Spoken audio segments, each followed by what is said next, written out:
One of the hardest, most isolating, most terrifying, and yet most rewarding, exhilarating, confidence building, perhaps the most loving thing you can do is choose yourself without needing agreement. Not agreement from your family, friends, not agreement from the people who benefit from you staying the same. And I want to say this clearly. This isn't about becoming cold or selfish. It's about becoming steady. This episode is a training ground, and we are building disappointment tolerance. Oh, and before we go any further, make sure you are subscribed. These episodes build on each other, and if you are ready to move differently in this season, you'll want access to all of them. Okay, let's get into it. Welcome back to the series Unavailable for Self-Abandonment, a series for women who are done negotiating with themselves. This is for the woman who's confident enough to disappoint because self-trust is now the new standard. Here, confidence is more than a feeling. It's a belief formed through action, practice, and repetition. It's what you do when it would be easier to explain yourself, perform, or betray what you already know to be true for you. So if you are ready to stop abandoning yourself just to keep the peace, you are in the right place. Hey, friend. I'm super happy to connect with you here. We are gathered here today to talk about one of the hardest things to learn, and it isn't saying no. It's how to stay after you say it. Not to over-explain, not to rush to fix the discomfort or awkward silence, not to reverse Uno yourself just because someone else is disappointed. Self-love isn't always loud. It's staying present without persuasion, even from your own self. You can be kind and still be firm, loving and still aligned. This series is all about being confident enough to disappoint people, which might be one of the most loving things you ever do. And it's not because you don't care, because friend, you have such a big heart. I know this about you, but because you finally do care enough about you, which low-key may be the main person you've been leaving out in the cold. This is about choosing yourself without collapsing, without over-explaining, without needing agreement. If you are tired of negotiating your truth just to keep the peace, come on in and listen. You are not selfish. You are becoming steady. If you've ever felt the urge to disappear just to keep the peace, friend, pull up a seat because this episode is definitely for you. The real struggle isn't the decision itself. It's what happens emotionally when you're standing in it.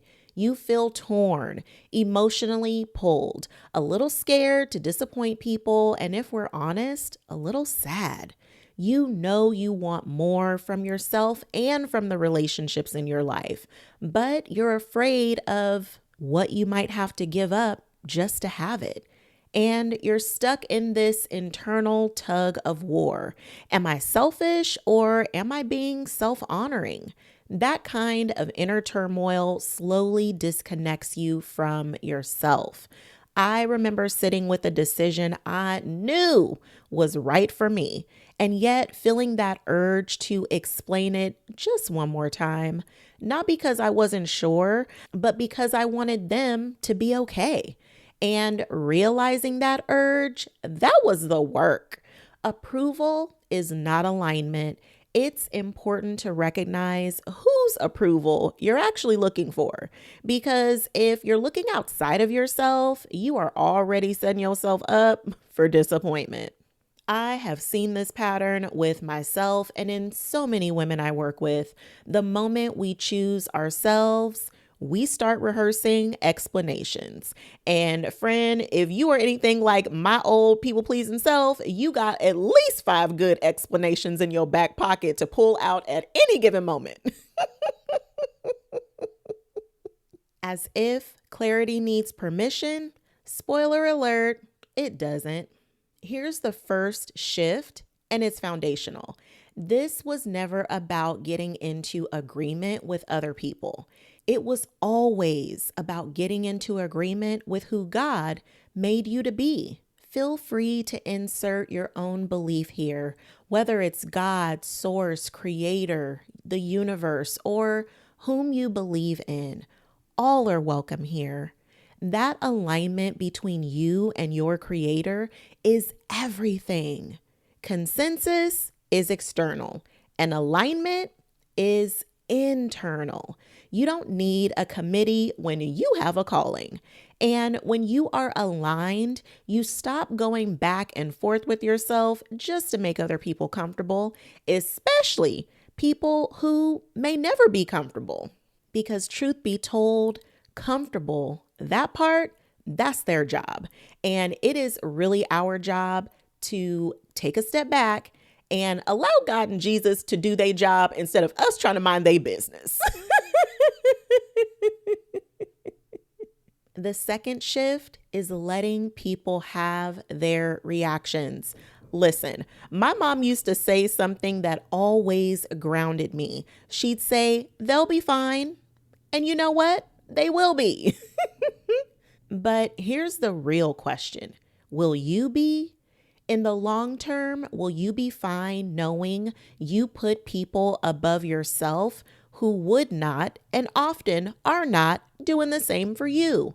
We already have enough examples, friend, of taking that chance. We don't need any more evidence of how that works out, okay? People are allowed to have reactions. Reactions are not emergencies, and discomfort is not danger. Be okay with people deciding to exit your story. If the road you are about to travel down doesn't suit them, be okay with them opting out. We all have this thing called free will, and we each get to exercise it in a way that supports us. This is an individual choice, and just as you are making yours for you, grant others the same grace to decide this for themselves.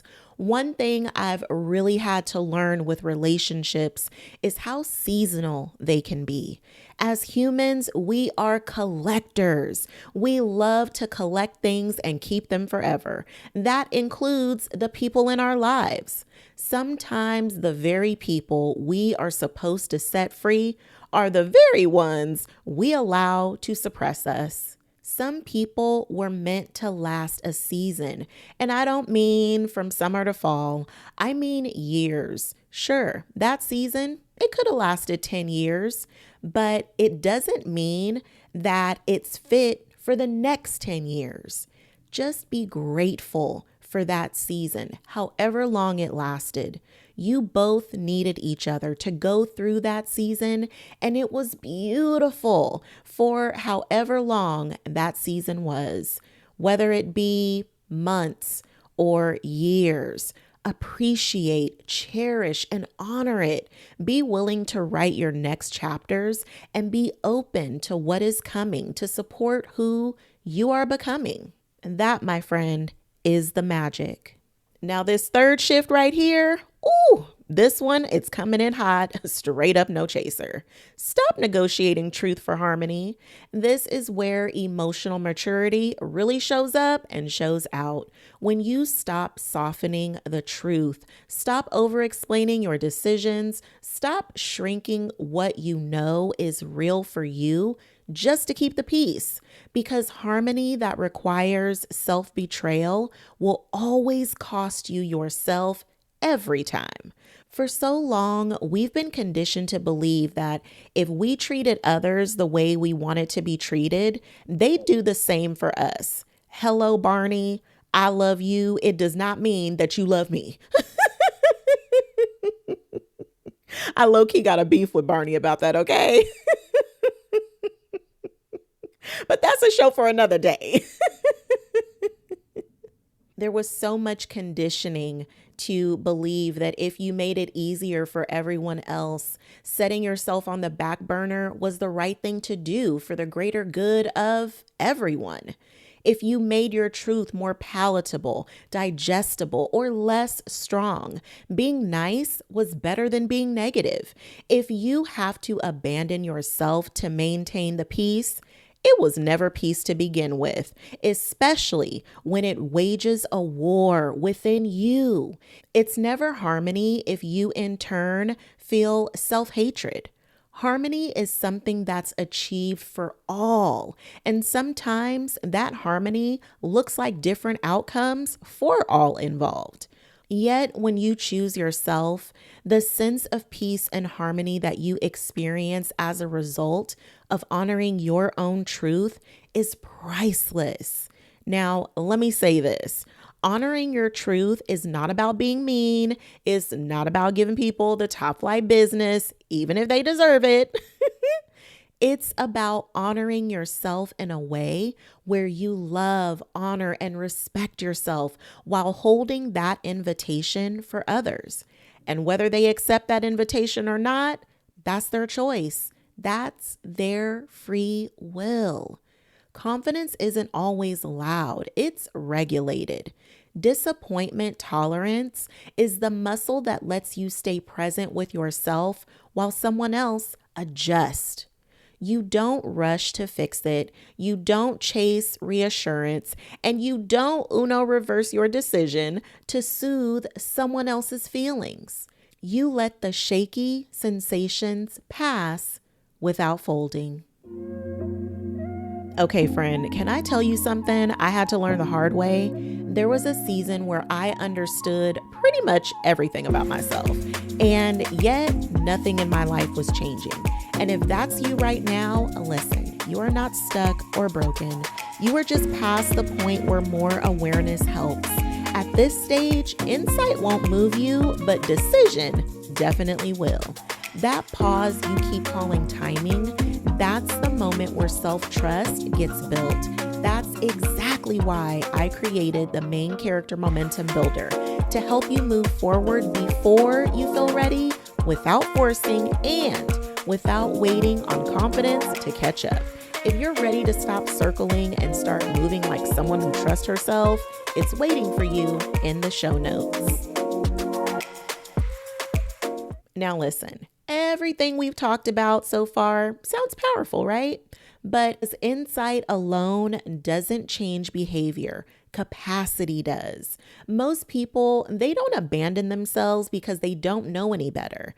They abandon themselves because they don't know how to stay with themselves when it gets uncomfortable. So I want to give you a self-love two-step, not as a concept, but as a practice you can put into play right now. Something you can come back to at the moment choosing yourself starts to feel scary. This self-love two-step is choosing yourself without collapse. Step 1, get aligned before you are activated.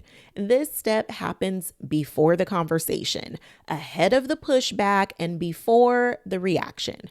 Ask yourself quietly, honestly, and without negotiating, what is true for me? Not what's convenient, not what will keep the peace, but what is true. When you decide in advance, you stop bargaining with yourself in emotionally charged moments. Pre-decisions protect your self-trust. Alignment before activation is exactly how you stop abandoning yourself. Step 2, stay present without persuasion. This step is a powerful shift, friend. When disappointment shows up, when the silence stretches you far beyond your comfort zone, when someone doesn't understand, you stay. You don't rush to explain. You don't over-justify. You don't reverse yourself to soothe the moment. You let kindness exist without collapsing. Now, we're going to spend a little bit more time here and make it real, because this is where most of us break, okay? It's like saying no and not following it with a paragraph. Not no because I'm tired, I've had a long week, and I already said yes to something else, and I hope you understand. But simply, I'm not available for that. And then letting the silence be there without rushing to fill it. It looks like watching someone feel disappointed and not changing your mind to make that feeling go away. You can acknowledge them. I know this isn't what you wanted. And you don't undo yourself to fix it. You let them have their process. It looks like feeling the urge to go back and clean it up and choosing not to. You notice the impulse to send the follow-up text, to soften it more, to make sure they're okay. And instead, you take a breath and just stay. Kind tone, firm boundary, compassion without collapse, presence without persuasion. You can be warm and still be firm, loving and still aligned. Their reaction does not require your self-betrayal. You don't need to harden to be whole. You just need to stop negotiating. Staying present without persuasion doesn't mean you don't care. It means you care enough about yourself not to disappear. This is how self-trust is built one steady moment at a time. And now from this place, what's your next best step for you to take that is in alignment with honoring yourself? The self-love two-step, it gets you started, but around here, we co-create. So pause, hand to heart, listen, and take that step. We're just going to let that breathe a little bit, okay? Now, let me pour into you real quick. You are strong, you are powerful, you are capable of honoring yourself right where you stand. Sometimes it looks like letting someone misunderstand you temporarily or even permanently because you know who you are and whose you are. You stop auditioning for clarity. You trust that being aligned matters more than being perfectly perceived. You cannot control how they perceive you. Friend, once you release this, you create so much more freedom for yourself. Their perception about you is more about them than it is about you. So let them have it. You will disappoint some people along the way. The goal is to make sure you're not one of them. Okay? Ooh, that was good. Let me say that again, okay? You will disappoint some people along the way. The goal is to make sure you're not one of them. This is about how you see yourself. I invite you to see yourself for the divine creation you are. This is how self-love becomes real, not just in how you talk to yourself when you're all alone, but in how you stay with yourself when you are misunderstood. This is how confidence gets built, not by proving yourself, but by trusting yourself. Every time you choose alignment over approval, something inside you settles.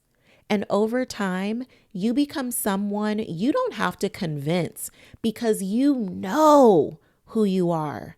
That level of confidence is what allows you to stand firm when people try to tell you who you are. And you can recognize that is their projection and not your reflection. Self-love isn't always loud. It's loyal. And this is what loyalty to yourself actually looks like. I want you to sit with this.